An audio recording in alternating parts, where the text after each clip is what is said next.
दोस्तों, स्वागत है आपका बिहार पाठशाला में।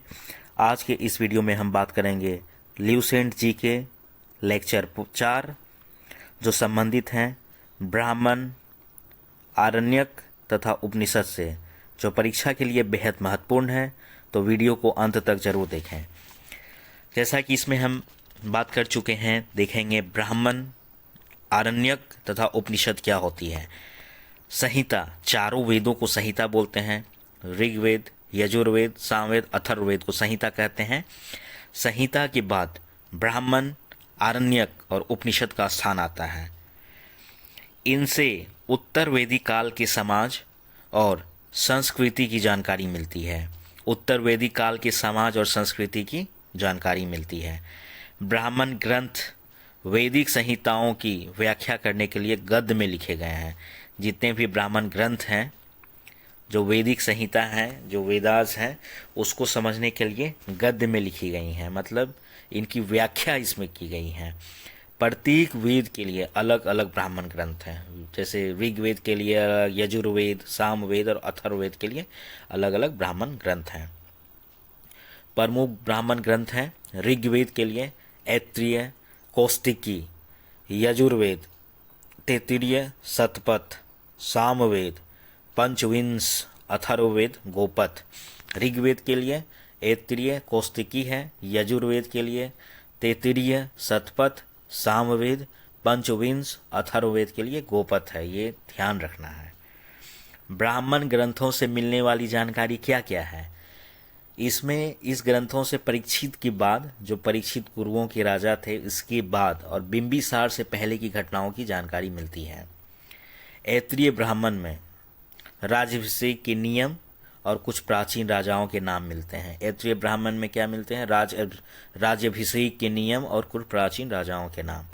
शतपथ ब्राह्मण, शतपथ ब्राह्मण में गांधार, शल्य, केकई, कुरु, पांचाल, कौशल और विदेह आदि राज्यों का उल्लेख मिलता है। मतलब राज्यों का उल्लेख मिलता है। गांधार, शल्य, केकई, कुरु, पांचाल, कौशल और विदेह।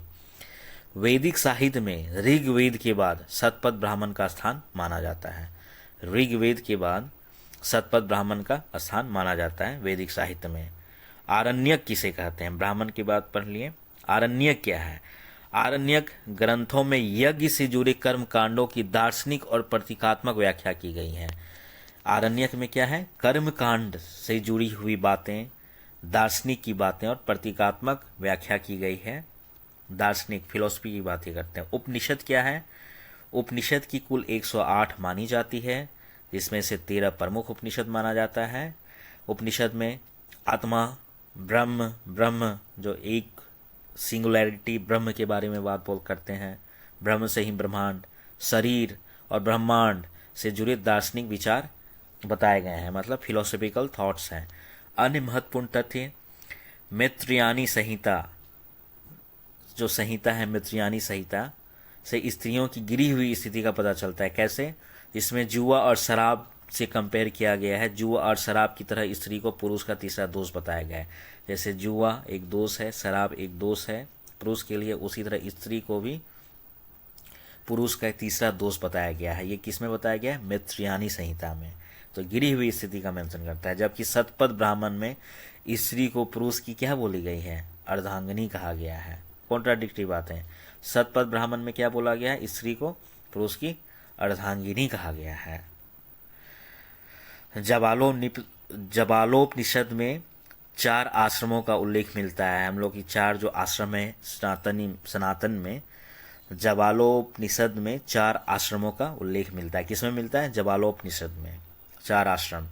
स्मृतियों में सबसे प्राचीन और प्रामाणिक स्मृति मनुस्मृति मानी जाती है।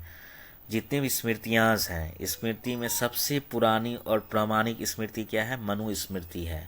यह शुंग काल का मानक ग्रंथ है। शुंग वंश जो थे उनका एक मानक ग्रंथ है शुंग काल में। नारद स्मृति में गुप्त काल की जानकारी मिलती है। गुप्त काल की जानकारी किस स्मृति में मिलती है?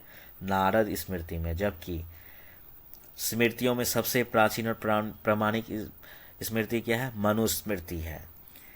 तो दोस्तों, वीडियो को लाइक करें, चैनल को सब्सक्राइब करें और जुड़े रहें बिहार पाठशाला के साथ। जय हिंद, जय बिहार।